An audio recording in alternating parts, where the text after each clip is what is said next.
네, 매주 월요일 아침에는 신장남매로 여러분들과 함께 찾아뵙고 있습니다. 자, 오늘도 어김없이 누나예요. 예, 장유미 변호사, 예, 아우입니다. 네, 신인규 변호사 두 분 나오셨습니다. 어서 오십시오. 안녕하세요. 예, 안녕하세요. 주말에 뭡니까? 북콘서트 가셨어요? 네, 저 갔어요. 가셨고 역시 누나 특별 게스트로 장유미 누나. 저희 친누나도 오셨는데 그러셨구나. 예. 친누나 아닌 누나 중에 가장 제가 좋아하는 유미 누나. 네, 그렇구나. 아니, 저는 못 갔어요. 저는 그날 집회 때문에 저는 갈 수가 없었는데 어떻게 성황리에 잘 됐습니까? 아니 제가 이제 네. 내부자로 갔으니까 네. 이제 본인이 말하기는 좀 부끄러울 수도 있으니까 예. 너무 일단 책이 저는 너무 좋았어요. 일단 책이 너무 좋고요. 이 그냥 보수를 해부하는 느낌이었어요. 아, 이런 일이 있었지를 넘어서서 이걸 정리하고 왜 이렇게 됐는지에 대한 어떤 기승전결로 도달하는 거고, 아, 신인규라는 사람이 대단히 고민이 많은 사람이었구나. 그리고 많은 분들이 오셔서 정말 응원해 주시고, 제가 인상 깊었던 게 그날 자리에 하셨던 분이 뭐 이렇게 책에 대해서 저랑 말씀 나누시더니 이제 시청으로 간다는 거예요. 나 이제는 시청으로 간다. 이제는 집회하러 가야 된다. 라고 이야기를 해서 이게 다 보수 있구나. 인사인데도요? 근데 그분은 아마 민주당원이신 것 같습니다. 다 열어놓고 오셨습니다.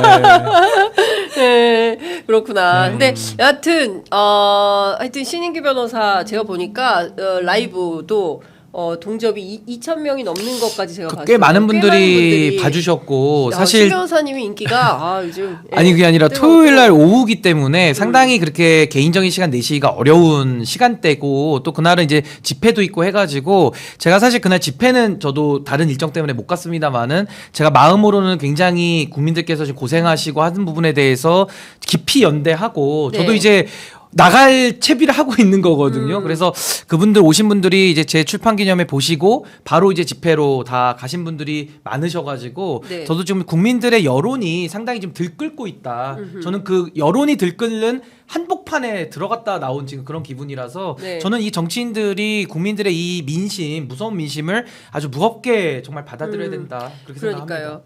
자, 오늘 아침 나온 속보 말씀드리면 리얼미터 여론조사로 윤 대통령 지지율이 22.3%, 부정평가 75.1%로 최고치를 경신했다는 보도 들어와 있습니다. 지난주 전국지표조사에서는 TK에서 대통령 여론조사가 22.3%였는데 오늘은 45%로 곱절 정도 반등한 걸로 보입니다.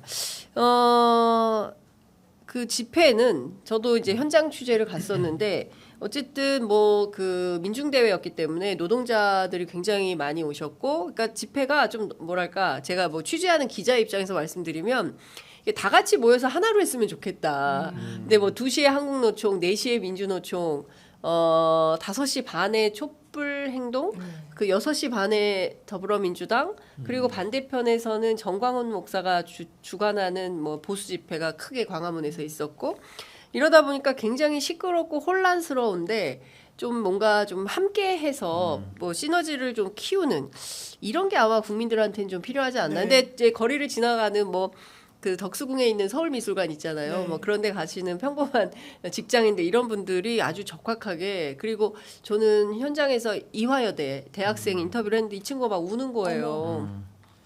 세월호 때는 고등학생이어서 수능 준비하느라고 못 나왔었는데 그 이태원 참사도 그렇고 세월호도 그렇고 왜 우리 세대 이렇게 많이 죽어야 됩니까? 딱 그 또래 분들이시잖아요. 그래서 막 울면서 제가 너무 미안하더라고요. 기성세대 한 사람으로서. 그래도 어찌됐든 세상을 바꿔보려고 노력을 많이 했는데 너무 미약하구나. 정말 미안했습니다. 다시 미안합니다. 근데 이제 그런 마음을 가져주신 우리 장윤성 기자님 같은 이런 어른분들이 어른 정말 아니 그러니까 그런 우리 그 세월호 세대 분들에게 상당한 저는 위로가 될 것 같고요. 전 집회 말씀해 주셨으니까 전 매우 중요한 부분이라 생각하는데 아마 이제 제가 왜 집회 안 갔는가에 대해서도 많은 분들이 좀 왜 신인규는 집회 안 나오지 이렇게 생각하실 수가 있어요. 근데 저는 여기에 대해서는 반드시 이게 필요하다고 보는 게 지금은 다 나눠져서 하잖아요. 나눠져서 하고 또 민주당이 저는 먼저 총대를 메고 나가준 거에 대해서 굉장히 고맙게 생각합니다. 그래서 지금은 각자 광장에 쏟아져 나오는 이런 시기인데 네. 전 앞으로 향후 한 두세 달 안에 범국민적인 그런 단체가 좀 하나 나오는 게 좋겠다. 그래서 그러니까 어느 특정 단체에 국민운동본부. 그 단체 분들만 나오셔야 되는 것처럼 보여지면 안 되고 국민들이 지금 화가 다 나 있거든요. 네. 그 마음을 정말 시줄과 날줄처럼 다 같이 한번 좀 묶을 수 있는 그런 좀 연대체와 결사체가 이제는 좀 필요하다. 왜냐하면 87 체제도 넥타이 부대가 나오면서 끝이 난 거거든요. 물론 처음 시작은 학생들이 했고 초반에 더 고생하신 분들이 계세요. 근데 그분들만 가지고 이게 또 된 건 아니고 후발주자로 나오면서 또 힘을 보태가지고 이 후방 엔진으로 밀어버린 세력도 있는 거거든요. 토요일 날도 보니까 이렇게 주춤주춤 하시는 시민분들이 많이 또 계실 계셨어요. 거예요. 그러니까 예.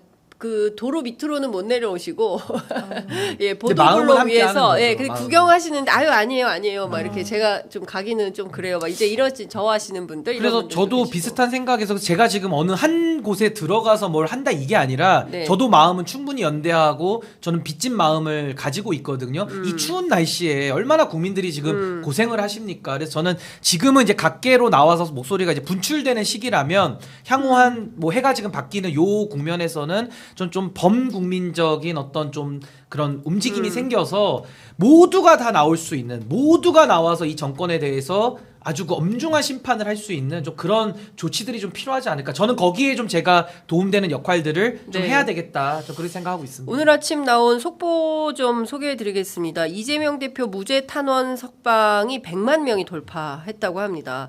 15일 이번 주 금요일이죠. 15일 1심 선고가 예정이 되어 있는데 이재명 무죄 탄원 서명 100만 돌파했다는 소식 들어와 있고요.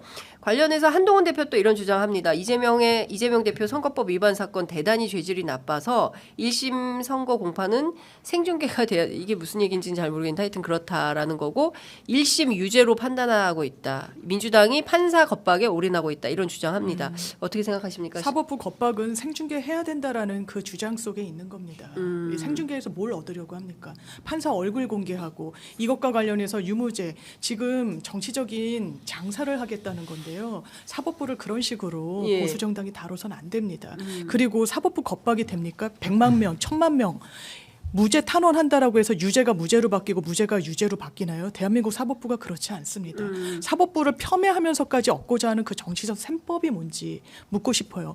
보수 진영 인사들도 이 생중계 운운하는 게 이게 모르겠습니다. 대법원 선고라거나 아니면 현직 대통령 선고라면 공익성이 크죠. 그리고 현직 대통령도 개인비라기보다는 이건 완전 국정농단 사건이었잖아요. 박근혜 전 대통령으로 네. 이명박 전 대통령 마찬가지였습니다. 그런데 지금 1심 공직선거법 누굴 안다 모른다. 국토교통부로부터 내가 이걸 압박으로 느꼈다. 협박으로 느꼈다라는 부분을 생중계해서 뭘 얻고자 하는 겁니까? 김종인 전 위원장이 이야기하더라고요. 이재명 바라보는 정치 그만하라는 일갈이었습니다. 네. 여당이 책임을 지는 책임 정치를 하고 집권 여당의 어떤 소임을 다하려면 어떻게 야당 대표의 사법적인 결과에만 그렇게 목을 매면서 기다릴 수 있습니까? 아까 집회도 전 마찬가지입니다. 너네 몇 명밖에 안 왔지? 이것 봐. 아무것도 아니야. 그리고 민노총 간첩죄로 이런 처벌받은 거 알지? 너네 종북 세력이랑 같이 할 거야? 아, 정신 못 차렸구나. 지금 하나로 뭉치고 있는 거예요. 이거를 그냥 이러면 안 되는데 종북 세력이랑 같이 이러는 순간 국민의힘 윤석열 대통령은 답이 안 나올 겁니다. 예. 그러니까 지금 말씀하신 대로 저는 이제 물타기에 들어갔다라는 생각이 네. 좀 드는 거예요. 근데 이걸로 이 국면을 돌파할 수 있을까? 그러니까 이재명 대표 관련된 그 재판 문제는 그건 별도로 국민들께서 판단하시고 맞아요. 예. 또 더 중요한 것은 지금 김건희 여사와 관련된 이 심각한 명태균 씨 의혹 이런 부분들에 대해서는 또 그것도 별건으로 국민들께서 판단을 하시는데 이걸 끊임없이 착종시켜서 마치 무게를 그러니까 동등하게 저울에 달아서 똑같으니까 뭐 마찬가지야 이런 식의 양비론적 접근을 하면 이게 돌파구가 열릴 거라고 보는 것 자체가 네. 저는 정치적 오판이다라는 생각을 하는데 속보 하나 더 들어와서 설명드리겠습니다. 추경호 원내대표 김건희 여사 특검법 강행 처리를 민주당이 하면 즉시 제의 요구를 건의하겠다라는 입장이 나와 있습니다. 어떻게 보십니까? 그러니까 이제 편의점의 비유를 하자면은 편의점? 팔리는 물건을 갖다 놔야 되는데 지금 국민의힘 편의점은 이미 끝난 물건, 유통기한 지났고 이제는 좀 상태가 안 좋은 상품만 갖고 와서 파니까 장사가 잘 될 수가 없다라는 생각이 드는 거고요. 지금 이게 집권 여당의 수준의 한계를 자명하게 보여주는 게 이재명 대표 재판받고 있는 거 모두가 알잖아요. 네. 2조 심판으로 한번 총선 때 썼잖아요. 네. 근데 이걸 지금 또 들고 나온다라는 게 다시 또 또 2조 들고 심판이다. 나온다라는 게 이미 검증 끝난 예. 사안을 가지고 또 팔겠다고 하니까 예. 뭐 저는 보수의 종말을 저도 원하지만 국민의힘도 스스로 원하는 거 아닌가. 저를 도와주는 것 같아요. 아 국민의힘이 신인규를 저를 돕고 있다. 도와주는 것 같아요. 종말의 길로 저도 갈 것 같은데 책을 이렇게 썼는데 막 전력 질주를 향해서 같이 가고 있다. 저는 종말을 한 내년 3월쯤 봤는데 뭐 올해 연말에 종말을 하겠다라는 네. 아주 그런 의지가 보이고요. 네. 또 하나는 이게 지금 아무리 그 검사 출신들, 법조인 출신들이 정치권에 들어와서 저는 굉장히 비판하거든요. 이 직행하는 부분, 검사 출신들이. 근데 그래도 정치의 영역에 들어왔잖아요. 그럼 정치는 정치고 사법은 사법인 겁니다. 근데 지금 이분들이 문제가 뭐냐면은 이재명 대표가 미울 수 있어요. 뭐 지지율도 높고 여러 가지 부담스럽겠죠. 그럼 정치를 잘해가지고 이재명 대표를 꺾을 생각을 해야지. 정치를 안 하고 사법이라는 수단을 써가지고 검찰총장 출신이 공직선거법 위반으로 3년 구형하고 뭐 위증죄 가지고 2년 구형하고 이런 식으로 해가지고 사법으로 끝내겠다? 그게 끝내집니까? 지지자들이 있는데? 그러니까 정치를 정치로 접근해서 정치로 풀 실력이 안 되니까 사법을 가지고 의지해가지고 검찰권을 사유화하고 그걸로써 상대방의 한번 아킬레스건을 끊어보겠다. 네. 그 발상 자체도 너무나도 반헌법적이지만은 통할 수가 없는 방법을 쓰고 있는 겁니다. 네. 그래서 저는 검사 출신들의 한계를 자명하게 보여주는 거 아닌가 네. 싶습니다. 일단 집회와 관련해서는 아마도 이번 주부터는 민주당하고 조국혁신당 네. 포함해서 정당들이 다 같이 6개 정당이죠. 개혁신당을 제외한 나머지 야당들이 연대해서 집회를 하는데 말씀 주신 대로 우리가 그 해방 전국에도 제 정당 사회단체 연석회의 같은 게 있지 않았습니까? 근데 이렇게 위기가 오면 항상 사회단체와 정당들이 연대해서 전체 국민들이 자유롭게 집회에 참여할 수 있도록 그렇게 장을 좀 여는 것이 또 정당들의 역할 아닌가라는 생각이 좀 듭니다.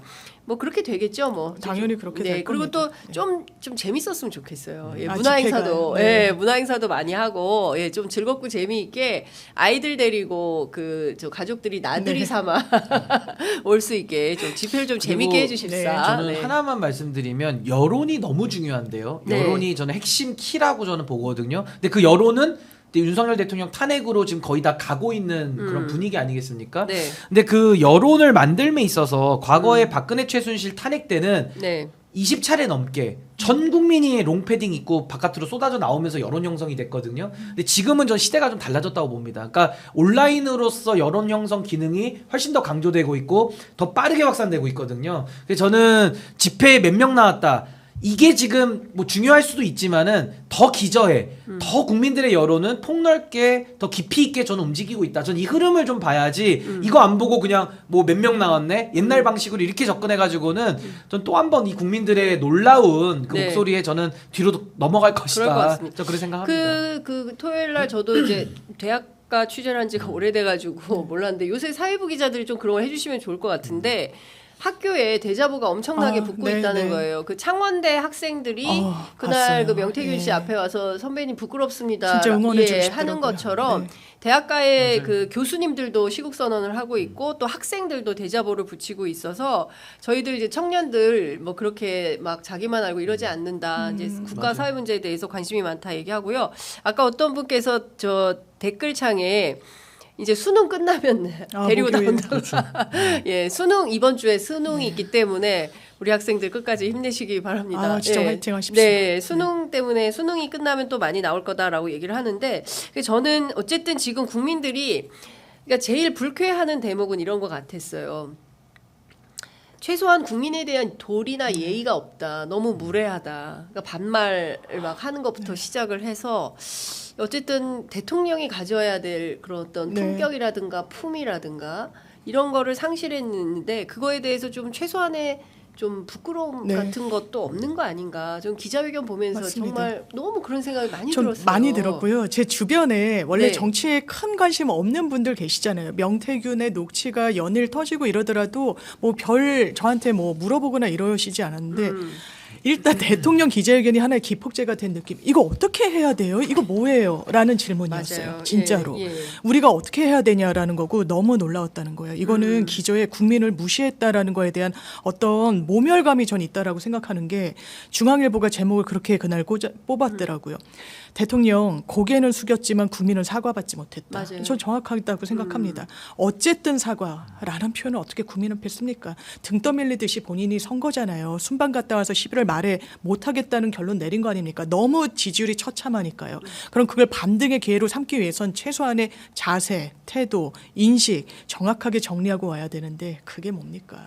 반말을 하면서 참모한테 그럼 목이 아파서 못하겠다라고 하고 외신 기자한테는 못 알아듣겠다라고 사실상 직격을 하고 너무 일단 국민의 한 사람으로서 전 창피했다.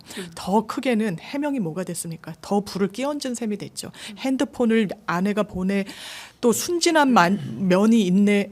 어떻게 국민들한테 그런 설명을 합니까? 이거는 항상 기저에 나는 옳다, 너는 틀렸다. 국민들은 내 뜻을 진위를 모르는 거다라는 아주 근자감이 있는 건데 그거는 더 이상 고칠 도리가 없는 것 같아요. 이 정권에는 그렇죠. 의지와 능력이 예, 없습니다. 그러니까 저는 제일 기가 막혔던 게 그 부인이 자기를 조금 도와줬는데 그 밤새 잠도 안 자고 이 사람이 3,000개 문자에 엎드려가지고 그걸 하고 있어서 미쳤냐고 말이야. 그렇게 얘기를 할 정도로 이 사람이 이렇게 헌신적으로 나를 돕고 있는데 그걸 갖다가 국정농단이라고 하면 그 국어사전 다시 정리해야 된다.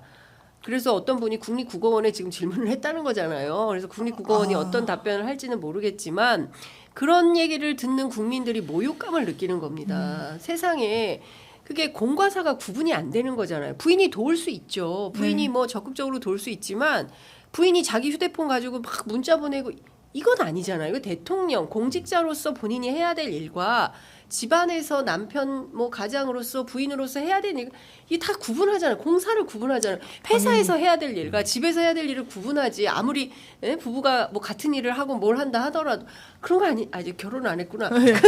완전히 장 변호사님, 그렇죠. 예? 예. 그렇지 않습니까? 아니 저는 진짜 어이가 없는 게 뉴스위크지와 또 인터뷰에서 인터뷰했어요. 아내 문제를 당연히 외신도 묻는 거예요. 그러니까 예. 노무현 문재인 전 대통령 부인도 문제가 많았다라고 어떻게 그렇게 이야기할 수 있습니까?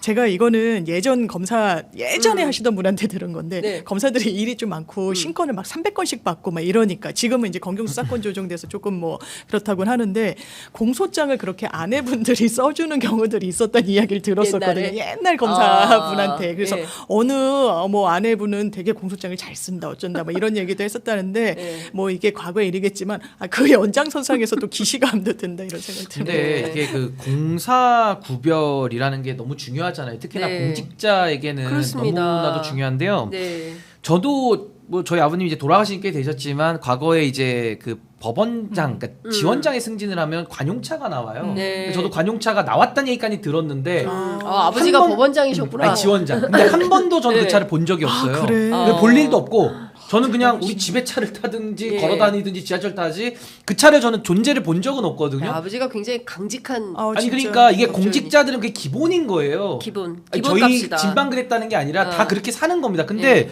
윤석열이라는 이 자는 네. 공사 구별이 그냥 아예 근본이 안 되잖아요. 네. 그러니까 똥인지 된장인지 구별을 못 하는 거예요. 그러니까 기본이 안 된 사람이 어떻게 공직 생활을 했는지가 의심이 드는 사람인데 대통령을 하고 있다. 이게 가장 큰 문제고요.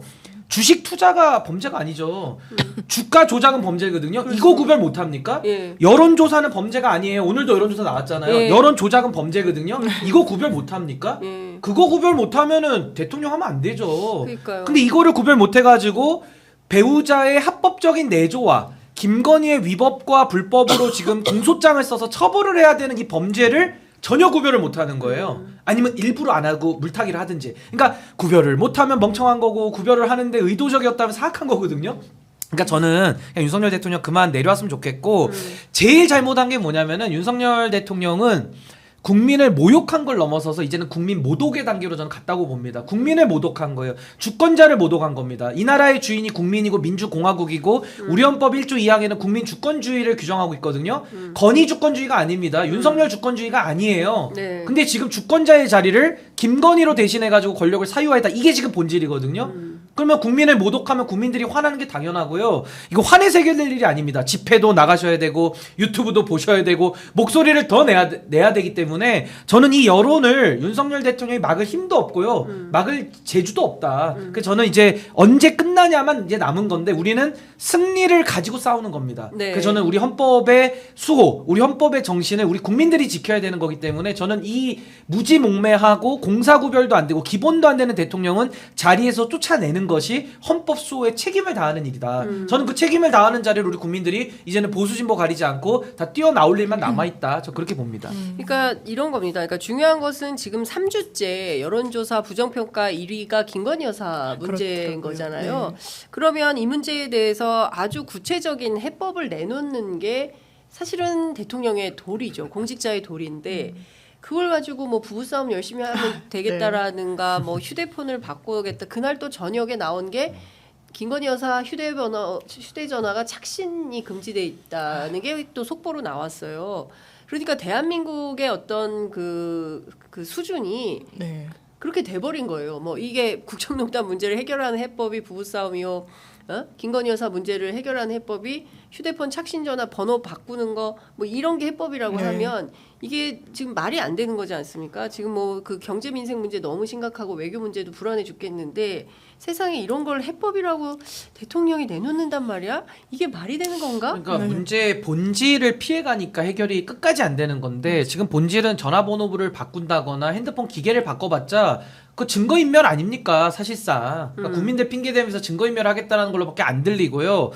김건희 씨가 윤석열 대통령 명의의 그 실제 핸드폰을 가지고 인사도 보냈다는 거 아닙니까? 그럼 결제는 안 할까요? 그 핸드폰으로 대통령을 참칭해서 어떤 지시는 안 할까요? 이런 게 국민들은 의구심이 들고 이것이 바로 국정농단, 박근혜 대통령, 최순실 씨가 연설문만 고쳐줘도 국민들이 화가 나는 겁니다. 그렇습니다. 이거는 그걸 초월하는 단계잖아요. 예. 그러면 번호를 바꾸고 핸드폰 기계를 공기계를 바꿀 게 아니라 부인을 바꿔야 되는 거 아닙니까? 지금은 부인을 교체해야 될 시기예요. 그러면은 부인 교체하려면은 핸드폰 대리점을 갈 게 아니라 저 양재동 가정법원에 가야 되는데 양재동 가정법원에 갈 용기가 없고 그렇게 본인의 배우자를 사랑해가지고 부인에 대한 세레나데에만 저렇게 불을 꺼라면은 공사구별 안 되잖아요. 그럼 자리에서 내려오라 이겁니다. 근데 안 내려오잖아요. 그쵸. 그러니까 결국에는 우리 국민들이 네. 타의에 의해서 윤석열 대통령 입장에서는 타의에 의해서 그 직위에서 내려오게 할 수밖에 없다. 그래서 저는 지금 번호 바꾸고 기계 바꿀 때가 아니라 부인을 바꾸든지 부인을 어떻게 조치를 하는 그 실효적인 조치가 담보되지 않는데 아니 제2부속실장 만들면 제2부속실장이 그 핸드폰 교체됐는데 침실에 가서 매일 감독합니까? 매일 봐요? 새벽 4시에 들어가서 경호실장이 경호처장이 가가지고 봅니까? 누가 감독합니까 그거를. 기본이 안 된 게 지금 본인이 자백해가지고 기자회견 때 정말 바보 같았어요. 다 나와서 본인이 자백을 하는데 네. 그게 현실이니까. 네. 이거는 더 이상 김건희 윤석열 부부 체제에서는 공동 정권 운영한다는 이 비판을 받고 있기 때문에 더 이상 국정 운영 못 하는 겁니다. 그러니까 김종인 위원장의 오늘 인터뷰 내용도 사실은 김건희 여사가 지분이 있다고 생각을 하기 네. 때문에 중단할 수는 없다라는 거잖아요. 그리고 여론이 잠잠해지면 다시 또 해외 순방 가고 이런 형식으로 되풀이 반복될 수밖에 없는 네. 형편인 겁니다. 그렇기 때문에 근본적인 어떤 그 변화 이것은 기대하기가 난망한 수준이 아닌가라는 생각이 좀 드는데요. 속보 또 들어와서 말씀드리겠습니다. 더불어민주당 김건희 특검법 수정안을 내기로 했고요. 수사범위 축소하고 제3자 추천도 넣기로 한 걸로 전해지고 있습니다. 중요한 것은 이제 특검인 것 같아요. 그런데 국민의힘에서는 그런 판단은 아닌 것 같습니다. 앞서 말씀드린 대로 추경호 원내대표가 강행 처리하면 즉시 제의 요구 건의하겠다고 하고 있고요. 그리고 박찬대 더불어민주당 원내대표 이런 얘기했습니다. 김건희 여사 특검 처리를 위해서 국민의힘과 협의할 용의가 있다. 그러니까 민주당에서는 좀 이렇게 국민의힘이 좀 그 협의가 가능한지를 좀 문을 열고 있는데 추경호 원내대표는 또 나왔습니다. 김건희 여사 특검 강행 시 즉각 거부권을 건의하겠다. 그리고 이재명 대표 1심 판결을 앞두고 재판 생중계를 해야 된다라는 얘기를 하고 있습니다. 한동훈 대표가 민주당 지도부를 향해서 히틀러의 괴벨스다. 약강의 아이콘이다. 이런 비판하고 있습니다. 정치권의 말이 뜨거워지고 무서워지고 사나워지고 있는데요. 장 변호사님께 이것 좀 여쭤보도록 하겠습니다. 지금 특검이요. 네. 벌써 몇 번째인지 기억도 안 날 정도로 예, 올해 내내 특검 전국이었습니다. 그러니까 결과적으로 대통령이 거부권 행사하고 제의 요구가 됐을 때 이 8명의 산을 8명의 정치력이 지금 끊임없이 안 되고 있는 상황이에요. 국민의힘은 오히려 더 강고하게 뭉치고 있는 건데 과연 이 특검의 벽을 어떻게 넘을 수 있을까요? 아마 아무리 그 수위를 낮춰도 수사 범위를 축소해도 국민의힘은 특검에 절대로 응하지 않을 겁니다. 말만 한다고 저는 생각해요. 왜? 그들에게는 탄핵 트라우마가 있거든요. 왜? 탄핵은 보수를 상당히 그 지지 기반을 허물었습니다. 그게 사실이에요. 그러니까 지금 박근혜의 국정농단은 사라지고 국정농단을 그냥 왜 엄호하지 않고 탄핵 소추를 했냐라고 한동훈 대표는 권성동 의원한테 직격하고 그러잖아요. 그런 상황입니다. 그런데 그 당시에 왜 특검이 또 가능했고 국정농단 헌재까지 가서 인용 판결이 가능했느냐. 실체에 접근이 가능했어요. 그 당시에 탄핵 백서를 쓰신 분한테 들었더니 국정조사 돌아가고 검찰 수사 돌아가고 특검 이 굉장히 한참 진행됐던 검찰 수사를 받아서 또 했고 여러 트랙으로 전방위적으로 실체를 향해서 착착착착 갔다는 거예요. 그런데 지금은 그 마지막 보루를 막고 있는 겁니다. 왜냐하면 지금 헌재에 갔을 때 이게 기각이 된다고 100% 확실하게 이야기 못할 수도 있어요. 왜냐하면 다 숨기고 있으니까요. 수사를 아예 원천 봉쇄하고 있으니까요. 네. 거기에 이해관계를 같이 하고 있습니다. 국민의힘은. 이거는 자기들이 공당으로서 그냥 당론으로 이걸 받겠다라고는 안 할 거예요. 다만 지금 국민의힘이 그렇다면 이 흐름을 거슬릴 정도로 지금 능력이 있느냐 아니면 전략이 있느냐 그리고 정말 거슬릴 수 있는 그런 국면이 있냐 아니라고 봅니다. 그렇다면 4명 이탈 저는 이거 민주당이 그럼 축소하겠다. 범위도 제3자 추천 너네가 이야기하는 대로 해주겠다라고 했는데 4표 추가 이탈이 없을까요? 그러면 이거는 왜냐하면 저는 국민의힘 의원들도요. 국민 보고 정치하는 분들이라고 생각합니다. 윤석열 언제 무슨 보수 인사였습니까? 보수 정치권 보수를 오히려 폄훼했었죠. 국민의힘을. 그렇다면 이 국면에서는 한동훈도 윤석열도 추경호도 다 휩쓸려 갈 거예요. 본인들이 정확하게 여기서 진단하지 않으면 다 끝날 겁니다. 정치적으로.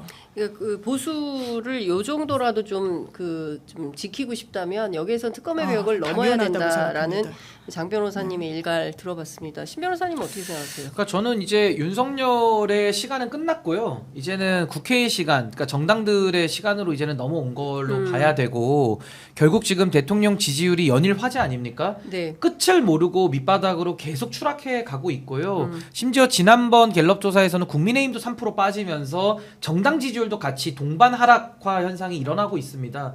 그러면 생각해 보십시오.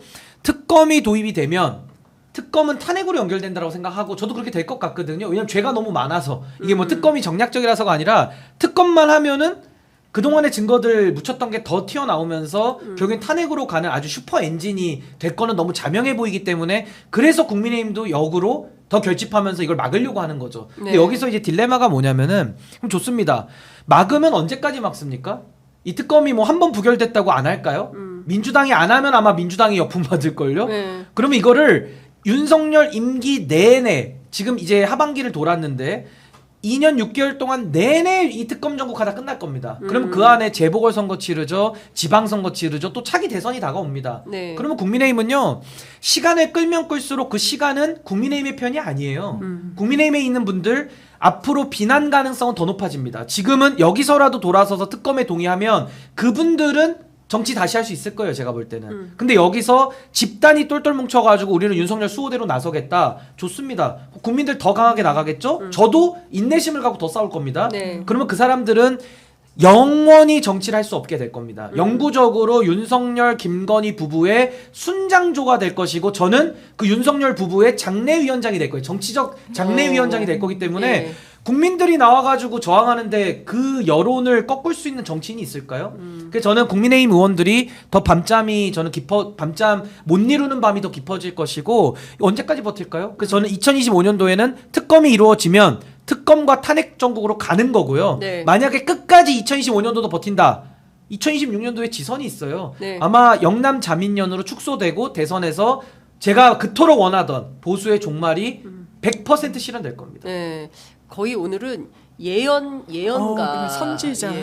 선지자 트레저 썼다고 이렇게 띄워주시면 안 돼요. 아니 근데 이게 네. 국민의힘이 너무 괘씸하고 고약하잖아요. 예. 근데 이제는 모든 우리의 그 관심과 소위 말한 총뿌리를 이제는 용산으로 돌릴 게 아니라 이제는 국민의힘 저 당사로 돌릴 때가 이제 됐고 이제 모든 키는 국민의힘이 쥐고 있습니다. 당시에 세월호 유가족들을 중심으로 해서 2016년 그 국정농단 사태 때 많은 시민들이 KBS가 이상한 방송 허위 보도하면 KBS 앞에 가서 시위했었고요. 그리고 국민의힘 당사 앞에서도 집회를 했었고 이렇게 다니면서 했었습니다. 그리고 결국에는 이제 광화문에서 큰 물결로 만나서 진행이 됐던 건데 이게 중요한 포인트는 이런 것 같아요. 박근혜 국정농단 사태와 윤석열 그 명태균 게이트를 좀 비교해 보면 핵심은 검찰권이다. 그러니까 박근혜 대통령은 당시에 검찰권이 없었고 수사팀장을 윤석열 당시 검사가 또 했던 야당 추천했습니다. 그리고 야당이. 그때 야당이 추천했어요. 근데 박영수 그걸 특검. 가지고 뭐 위헌이라고 주장을 하는 거지 않습니까? 본인도 위헌 특검이 있었네요. 그러니까 위헌 자기도? 특검에 본인이 했던 수사팀장을 했던 거예요. 위헌 특검에. 그러니까 이런 말도 안 되는 얘기를 하는데 과거에는 뭐 유튜브라든가 이런 게 그때는 뭐 팟캐스트가 굉장히 뜨거웠지만 그때하고 비교를 하자면 근데 지금은 이제 유튜브가 훨씬 더 많기 때문에 정보는 그 순간순간 참과 거짓이 다 이제 확인이 좀 되는데 국민들이 그 수준을 못 따라올 거라고 판단하는 게 굉장히 중요한 오판을 하는 그 것이고 요즘에 저도 깜짝 놀라는 게 뭐냐면요. 제가 방송사들 많이 다니잖아요. 네. 분장실 들어가서 분장 받다 보면 우리 분장 선생님하고 맞아요. 얘기를 많이 해요. 네. 근데 그러다 보면 너무 깜짝 놀라는 게 네. 저는 평론을 하잖아요. 네. 뉴스를 저보다 또 많이 본 사람 우리 국민들 중에는 많이 네. 없을 거예요. 근데 네. 전 분장사 선생님이 제가 모르는 것들도 막 가르쳐 주실 때가 있어요. 맞아요. 저도. 그러니까 지금 이 정보의 흐름과 이 유통이 얼마나 빠른지를 제가 정말 소름 돋게 느끼거든요. 아니 저도 모 진짜 방송국에 빨라요 지금. 모 방송국에 갔는데 분장실 선생님께서 분장실 속보를 선생님께서 먼저 알려- 예, 분장실 선생님께서 그 얘기를 하시는 거예요. 아니 근데 저런 기자회견을 도대체 왜 했대요?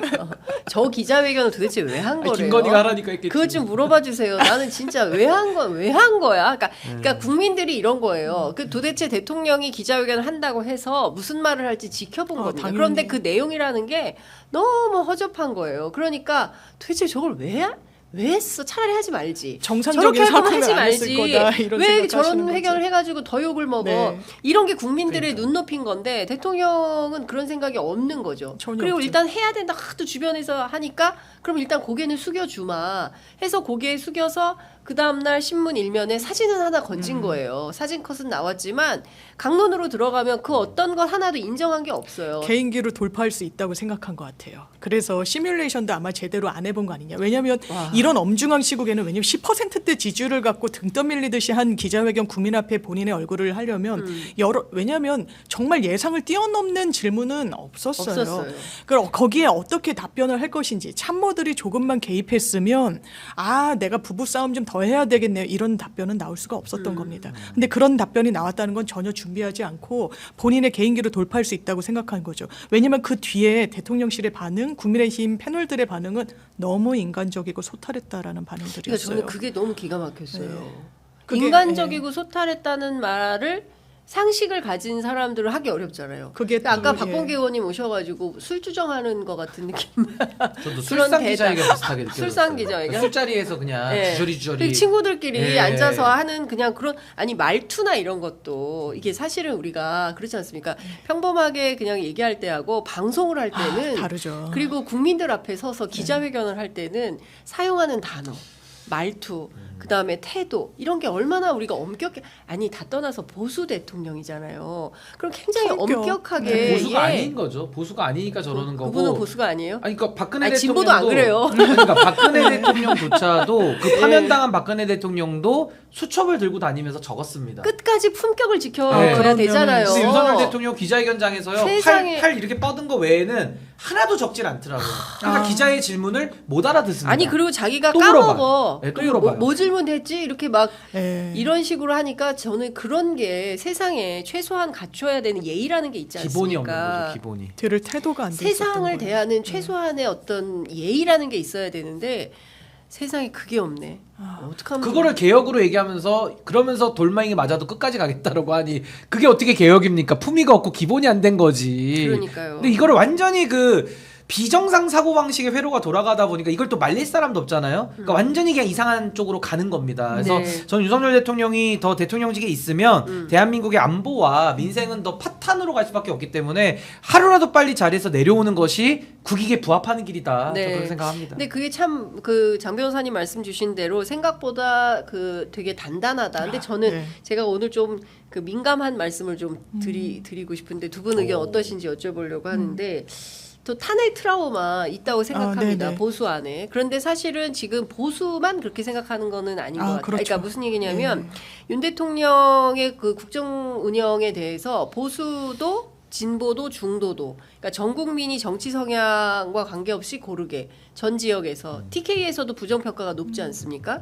그리고 그 전 세대가 다 물론 이제 뭐 그 연령대별로 40대가 9% 나오고 뭐 이런 건 있지만 그래도 전 세대가 고르게 비판적인 건데 사람들은 이런 생각을 하는 것 같아요. 평범한 시민들은 탄핵을 했어요. 2016년에. 그런데 문재인 정권이 들어서서 뭔가 큰 개혁을 하고 나라가 뒤집혀질 거다. 그동안 없었던 공정과 상식에 기반한 새로운 국가 질서가 잡힐 거라고 기대를 했었는데 막상 문재인 정부 5년이 보여준 정치의 내용은 꼭 그랬나?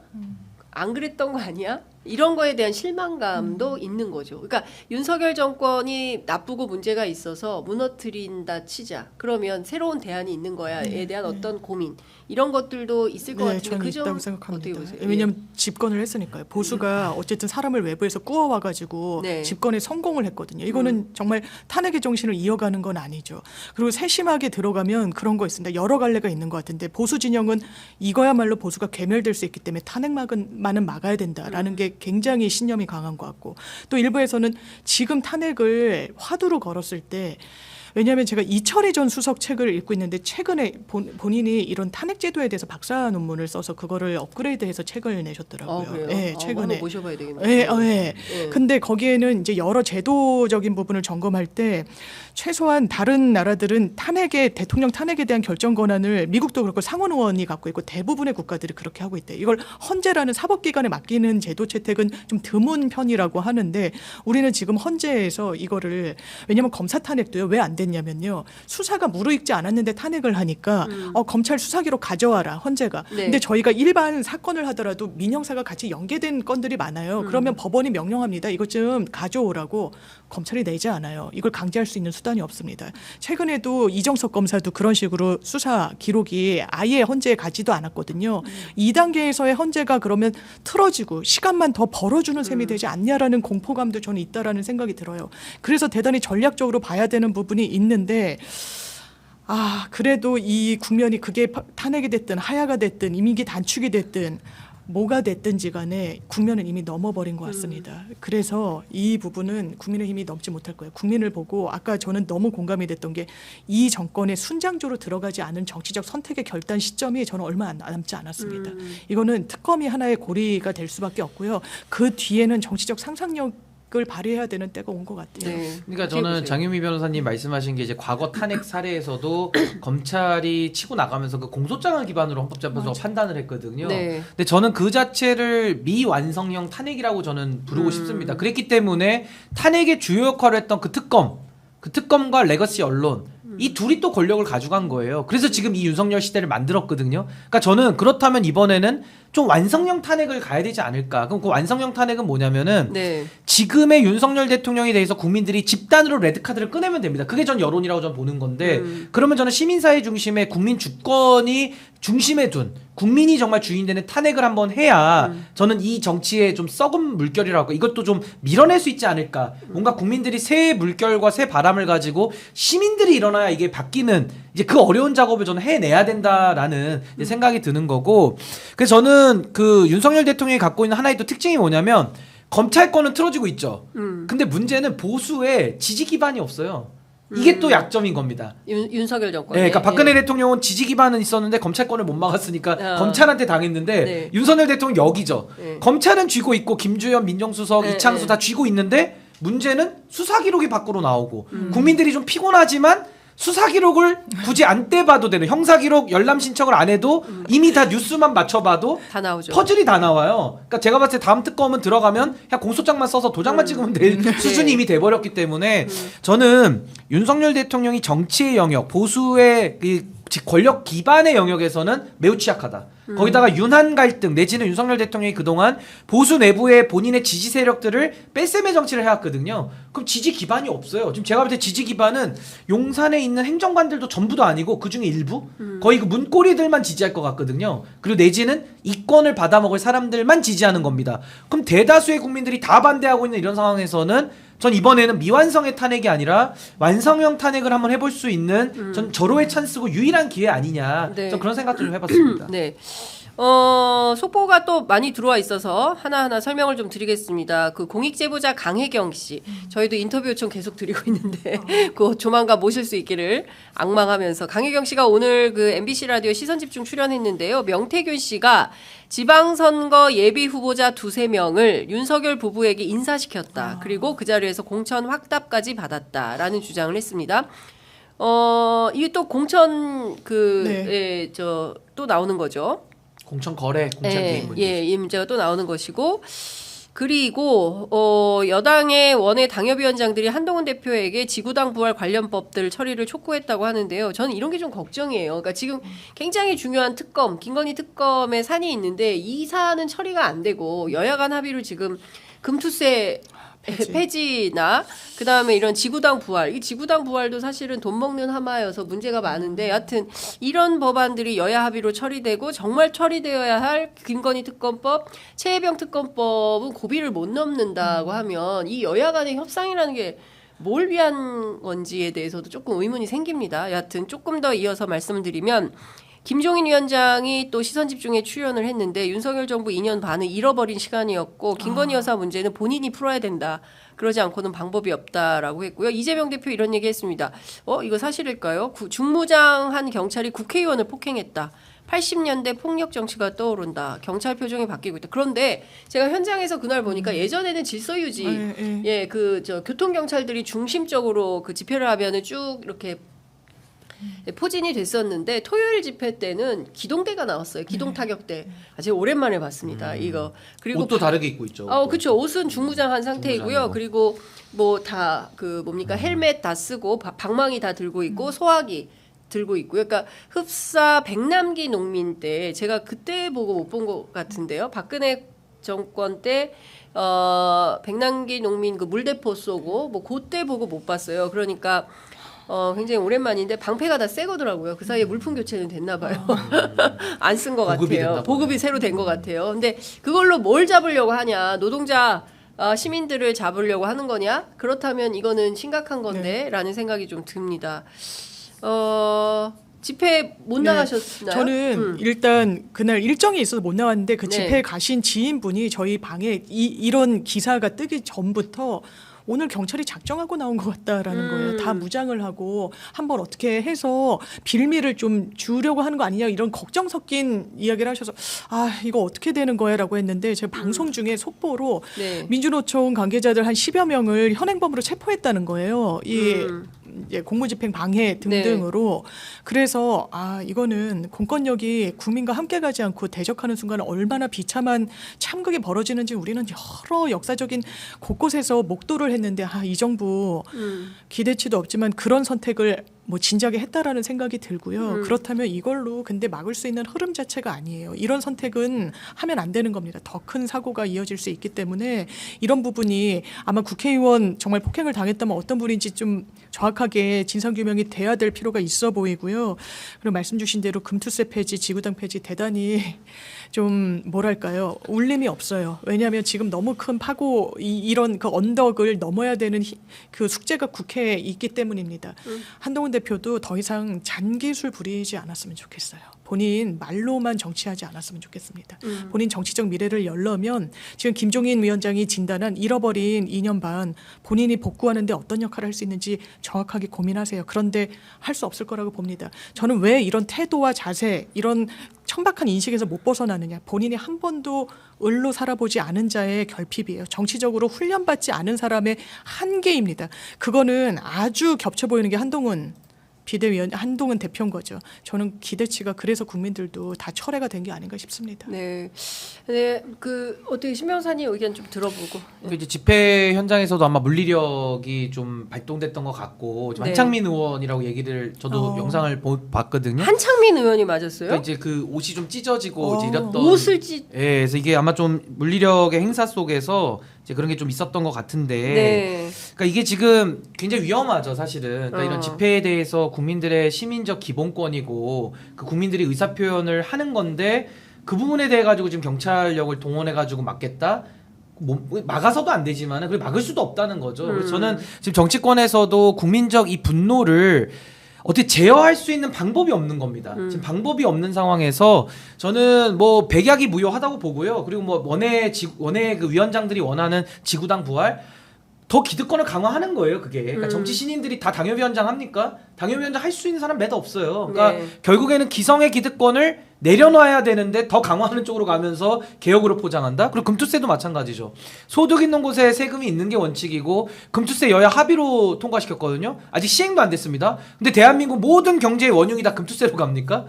이게 논리적으로 입증이 안 돼요. 그래서 저는 뭐 이재명 대표가 결단한 부분에 전 정무적 판단이 있었다고 보고 그 정무적 판단 했다라고 한다면은 그럼 상법 개정안이나 소액주주 보호하는 거라도 당장 착수해서 본질을 보여줘야 됩니다. 근데 저 그거 못할 거라고 보거든요. 또 이 핑계 저 핑계 또 안 할 거라고 봐요. 그래서 저는 참 대한민국 정치가 너무 원칙을 저버리는 게 좀 일상화되는 거 아니냐. 그럼 더 정치는 신뢰를 잃어갈 수밖에 없다. 저 그렇게 생각합니다. 그러니까 지금 정말 합의해야 되는 것은 김건희 특검법, 최혜병 특검법이지. 저는 금투세 폐지나 지금 뭡니까 저 지구당 부활이나 이게 지금 이게 본질이 아니지 않습니까? 저는 이제 지금 대한민국 정치가 그 촛불 혁명에 나왔던 그 수많은 촛불 민심에 부합하려면 이게 해야 될 일이 많거든요. 정치 개혁도 그렇지만 우리가 이제 기득권들의 문제, 이제 재벌 개혁 이런 거, 정치 개혁, 경제 개혁 어떻게 하려고 하는 겁니까? 그리고 부자 감세에 대해서 우리가 얼마나 비판을 많이 했는데 결국은 부자 감세 해주는 방향으로 가는 것이 이게 맞는 건가에 대한 의문을 안 가질 수가 없는 것이죠. 그리고 이걸 합의했다고 이게 참 답답한 상황입니다. 민주당에서요, 방금 전에 10시 30분에 명태균 씨 관련된 녹취 추가 공개를 했습니다. 잠시 후에 저희 취재 편의점에서도 작업을 해서 전해드릴 예정인데요. 여론 조작 수법, 제목이 파일명, 명태균 여론 조작 수법입니다. 녹음 시점은 2020년 3월 초순 대선 직후인데 출마 예정자들에게 여론조작 수법을 직접 설명을 하는 녹음 파일이 있고요. 그리고 미리 ARS를 돌려서 지지 성향을 파악한 후에 공식 조사 때 방해 조사를 실시한다라는 내용을 얘기를 하는 겁니다. 그러니까 내가 하는 방법이 뭔지를 그 후보자들한테 설명을 해주는 거예요. 근데 지지 성향 문건을 파악했다는 것은 지난번 뉴스토마토 보도를 통해서 나왔습니다. 저희가 이제 그 데이터를 쭉 봤는데 안심번호를 받아서 실제로 이 사람이 윤석열 지지하는지 홍준표 지지하는지 뭐 누구 지지하는지를 쭉 조사를 합니다. 그 다음에 이제 조사한 대상 가운데 예컨대 홍준표 지지 대상, 그 다음에 윤석열 지지 대상을 윤석열 데이터에다가 홍준표를 좀 섞는 거예요. 그러면 당연히 2% 조작, 3% 조작, 퍼센트 조작이 가능한 겁니다. 그런 거를 설명하는 내용이 오늘 민주당이 추가로 폭로를 한 것 같습니다. 그 내용들 저희가 조금 있으면 만들어서 보내드리도록 하겠습니다. 그리고 뭐 알리바이도 어떻게 할 건지에 대한 조사. 그러니까 이러면 사실상 범죄를 범죄를 이거 모의한 거로 봐야 되는 거 아닙니까? 두 분 변호사님께 여쭤보겠습니다. 이게 단발성으로 나오곤 있지만 한 줄로 깨어지고 있어요. 논리적 정합성이 있다라는 말입니다. 아까 강혜경 씨가 이야기했다는 예비 후보 정확하게 누군지는 더 들여다봐야 되겠습니다만 왜냐하면 1억 2천만 원씩 그 출마자들한테 돈을 받거든요. 명태균 씨가. 그리고 그 돈이 김영선 의원이 당선되고 선거비 보전받자 바로 빠져나갑니다. 막 독촉하거든요. 선관위에 알아봤는데 돈 들어갔다는데 왜 안 주냐고 김영선 의원을 막 압박을 넣습니다. 그러니까요. 이게 다 이해가 되죠. 이 사람은 공천 장사를 하려고 했어요. 1억을 넘게 받은 겁니다. 이 사람들도 바보가 아니잖아요. 왜 그런 거액의 돈을 갖다 줬을 것인가. 이런 조작이 실제로 먹혔었고 작업을 했었다는 거에 대한 확신을 가졌기 때문이라고 보는 거예요. 이게 논리적 정합성이 있습니까 없습니까? 그냥 사기꾼의 말이라고 해서 퉁치고 넘어갈 수 있는 국면이 이래서 지났다고 말씀드리는 겁니다. 그렇습니다. 맞습니다. 그리고 앞서 이제 박범계 의원 잘 설명해 주셨는데 사기꾼이라고 할 수도 없어요. 검찰이. 왜냐하면 사기꾼으로 사기죄로 의유를 하면 명태균 씨가 또 공개할 거거든요. 예, 본인이 이제 사기죄로 뭐 구속 또는 뭐 피의자로 해서 조사를 받아서 인신 구속이 되면 그때 아마 폭로를 또 할 겁니다. 절대 구속은 안 되는 길로 네. 본인이 가려고 하기 때문에 그런 건데 조금 더 설명을 해드리면 공식 조사는 대한항공에, 방해 조사는 아시아나에 이렇게 각각 탑승하는 것으로 비유를 했다고 하고요. 캠프 콜센터 규모 어느 정도 콜센터를 돌려서 자신이 조사를 하는지 이런 것도 특정을 했다는 거고요. 돈 거래에 대해서도 언급을 했는데 결제만 잘 해주면 다 가르쳐 드립니다. 예, 그러니까 돈만 들어오면 되는데 이제 이 사람이 신용불량자이기 때문에 직접 뭐 계좌 거래가 안 돼요. 신용 거래가. 그러니까 전부 현금 현찰로. 예. 그 이번에 송영길 전 대표가 지금 정당민주주의 파괴했다라는 혐의까지 포함이 돼가지고 징역 9년을 지금 구형을 받은 상황이거든요. 네. 그러니까 검찰의 논리가 그겁니다. 정당민주주의는 너무 숭고한 우리 헌법 가치라서 이거를 위반한 송영길 대표는 구속도 시켜야 된다해서 구속시켰거든요. 그 지금 이제 구형까지 세게 한 겁니다. 근데 반대로 그러면 국민의힘에서의 정당민주주의는 이렇게 파괴되고 방치돼도 됩니까? 똑같은 의문이 들잖아요. 네. 그러니까 송영길 대표에게 적용될 때도 정당민주주의가 목숨처럼 귀하다면 저도 귀하다고 생각합니다. 그러면 국민의힘에도 똑같이 적용해야죠. 근데 이 법의 형평이 이제 깨졌다는 게 첫 번째고, 명태균 씨가 57만 명의 책임당원들에게 그 선거 운동했으라고 부여되는 명단을 입수를 해서 그 이제 홍준표 캠프 쪽에서 받았다고 일단 그렇죠. 주장하니까요. 밝혀져야겠지만은 더 중요한 게 뭐냐면 성향 분석을 했다는 거예요. 맞습니다. 이 성향 분석이 뭐냐면요. 전화를 돌려가지고 선거 운동을 안 하고 지지자 조사 내지는 어디 사시나 또 성별 이런 것들을 조사를 하는 겁니다. 연령대 이런 것들을요. 그리고 57만 명을 받아다가 한 1만 5천 명 정도를 지금 샘플링을 해서 뽑아냈다는 거거든요. 그러니까 소위 말해서 이렇게 채를 친 거죠. 채를 쳐서 이제 명단을 추려낸 건데 첫 번째 드는 의문은 이 성향 분석을 그럼 왜 했을까? 단지 궁금해서 했을까라는 건 설명이 안 되니까 이걸 어디다 쓰려고 했겠죠. 그럼 그 쓰려고 한 게 뭔가가 일단 규명이 돼야 된다라는 것이고요.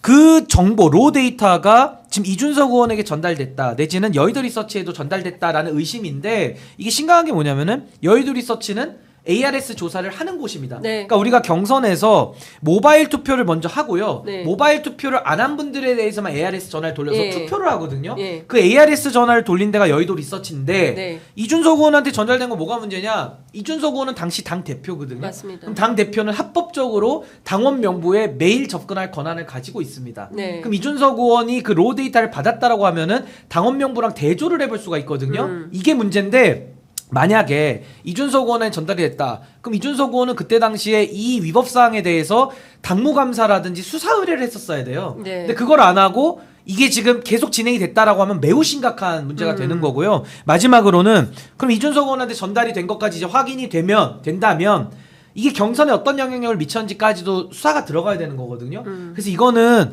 너무 지금 중차대한 문제에 대한 의혹이 제기됐기 때문에 전 이거는 수사를 통해서 규명되지 않으면은 네. 밝혀질 길이 없다. 수사를 통해서 반드시 밝혀야 될 매우 중요한 문제다라고 저는 봅니다. 그러니까 말씀을 들으면 들을수록 이거는 특검 말고는 해법이 답이 없겠다라는 생각이 좀 듭니다. 그리고 검찰 지금 창원지검에 11명의 수사팀이 있는데 11명이 모여서 9천만 원 정도 해당하는 정치자금법 위반 사건만 다룬다는 건 말이 안 되지 않습니까? 예, 그리고 11명이나 되는데도 특별수사팀이라는 표현도 쓰지도 못하고 네. 있고 그리고 명태균이라는 사람은 검찰에 출석할 때와 출석 이후에 나와서 하는 태도가 완전히 돌변을 한 상태이고 심지어 기자를 상대로 겁박을 하고 네. 화를 내고 고함을 지르고 있어요. 관련해서 기자협회나 언론노조에서 명태균 씨 이런 태도에 대해서 물론 일간 뭐 사인이 이렇게 한 거에 대해서까지 뭐 우리가 뭐 논평을 할 필요가 있겠냐라는 생각은 좀 들긴 합니다만 언론 전체를 상대로 당신들이 가짜 뉴스를 만들고 있다라고 매도를 하면 이 가짜 뉴스가 아니지 않습니까? 예? 본인이 한 얘기를 녹취를 가지고 기자들이 보도를 하고 취재해서 보도를 하는 건데 사실에 기반한 보도를 오늘 나온 그 한겨레 창원 산단만 하더라도 국가 산단만 하더라도 그 팩트에 의거해서 보도를 하고 있는데 가짜 뉴스라고 이렇게 주장을 하는 것 근데 자체를 이 사람은 그냥 사인이 아니에요. 그렇죠. 그러니까 검사위의 법사 법사 위에 여사, 여사 위에 박사님이에요. 명박사. 뭐 일각에서는 명사장이라고 하지만은 네. 명박사. 박사님이네. 그러니까 여사 위에 박사기 대통령이 때문에 박사라고 했죠. 이 사람은요 지금 윤석열 대통령 권한 위에 있다고 봐야 됩니다. 왜냐면 윤석열 위에 김건희 있죠. 김건희 위에 명박사가 있는 거예요. 맞아요. 그러니까 지금 저렇게 검찰 앞에서도 주눅들지 않고 언론들을 향해 가지고 가짜 뉴스를 하면서 소리를 지르잖아요. 그러니까 저 사람에 대해서는 가볍게 넘길 일은 아니다. 일반 사인의 지위에서 지금 저러고 있는 건 아니고 대통령 권력을 호가호위하고 있는 자다. 그래서 권력 사유화에 대해서 반드시 책임을 물어야 되고 그렇기 때문에 지금 검찰도 정상적인 통상적인 수사를 안 하고 있는 겁니다. 맞습니다. 그래서 특검의 필요성이 더 늘어나는 거고요. 이분은 간단한 사인은 아닙니다. 제가 명태균 씨에게 물었어요. 그래서 직업이 뭡니까? 뭐라고 제가 불러드리면 좋겠어요? 뭐 그랬더니 아니 대통령이 명박사라고 하면 제 직업은 박사 아니요? 이렇게 네, 자기가 명박사라고 했습니다. 그러니까 참 이게 대한민국 정상적이라면 이게 어려운 일들이 하루에도 수십 가지 수백 가지가 쏟아지고 있기 때문에 저희가 보도를 안 할 수 없는 상황이고 정말 매우 심각한 상황이다. 그러니까 저는요 이런 말씀 꼭 드리고 싶은 게 이게 너무 희대의 정말 정치 포르노 같은 거거든요. 근데 이게 지금 해소가 안 된다는 게 윤석열 대통령이 우리나라의 시스템들을 다 파괴시켜놨다. 전 그 부분을 더 집중해야 된다고 봅니다. 네. 파괴시켜놨기 때문에 지금 밝혀지지가 않는 겁니다. 그렇습니다. 그러니까 도처에 이런 문제들이 사실 정책과 법률에 대해서 논해야 되는데 이게 명태균 씨가 뭘 했다, 뭐 무슨 뭐 북악산이 뭐 네, 어떻고 이런 얘기를 해야 되니까 참 한심하다라는 생각이 좀 듭니다. 자, 오늘 두 분 말씀은 여기까지 듣도록 하겠습니다. 말씀 잘 들었습니다. 감사합니다. 네, 감사합니다. 네.